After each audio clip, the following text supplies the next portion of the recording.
আগেকার দিনে কিন্তু পালকি করে এইভাবে বউরা আসতো, ঠিক সেরকমই লাগলো। এত সুন্দর সব ব্যবস্থা করেছে কি বলবো। তো আমরা তো সেদিন ভোরবেলা 4টেই ফিরলাম, আর আমাদের বউরানি পৌঁছালো তখন 11টা বাজে।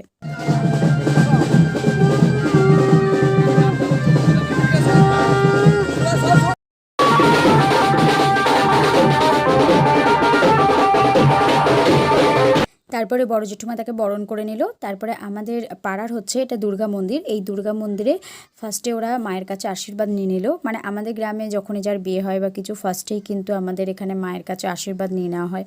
তারপরে সমস্ত কিছু সেখানে করে এরপরে আবার বৌরানী পালকিতে উঠে গেল।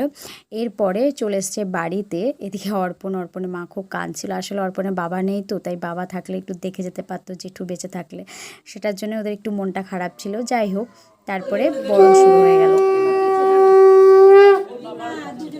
এরপর লাঞ্চ করে নিলাম। লাঞ্চ করে নেওয়ার পর একটু ঘুমিয়ে নিয়েছিলাম। এখন সন্ধেবেলায় উঠে একটু সমস্ত ভিডিও করছিলাম। আজকে সেরকম অনুষ্ঠান কিছু নেই, যা কিছু অনুষ্ঠান আবার সমস্ত কালকে। তো বাকি যা যা আছে সেগুলো তো কালকের ব্লগে আবার আসছে। আসলে বিয়ের ব্লগ তো শেষই হচ্ছে না। এটা হচ্ছে অর্পণদের বাড়ি, এটা হচ্ছে নতুন বাড়িটা। আর যেটা এই খোলায় খয়ে দেওয়া এটা এইগুলো হচ্ছিলো, ওটা পুরোনো বাড়িটা। সুন্দর করে সাজিয়েছে, যেখানে বৌরানী বসবে, যেখানে কনে যাত্রীরা বসবে।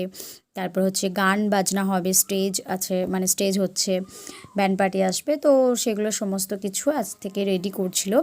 দেখুন গেটটা কি সুন্দর করেছে, খুব সুন্দর হয়েছে।